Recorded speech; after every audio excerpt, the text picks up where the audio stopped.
వింటే తెలుగోడి గుండె తన రొమ్ము విరుచుకొని చూస్తుందో, ఏ పాదమైతే ఈ నేల పైన దైవాల రూపమై నడిచిందో, లోకాల నేరు ఆ నామమేగా అది గదిగో అతడే తారక రామం. భువనాల నుంచి గగనాల దాకా ఘన కీర్తి గణ్య కారణ జన్మ.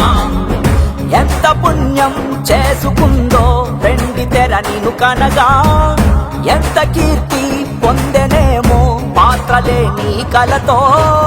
రఘుకుల రాముడు నీవే, గోకుల కృష్ణుడు నీవే, హరుడు శ్రీహరుడు అన్నీ నీవేగా. సూర్య చంద్రాదుల తేజం విశ్వవిఖ్యాతుని రూపం, అన్నిటా తానై నిండిన ఆకాశం. ఏ పేరు వింటే తెలుగోడి గుండె తన రొమ్ము విరుచుకొని చూస్తుందో,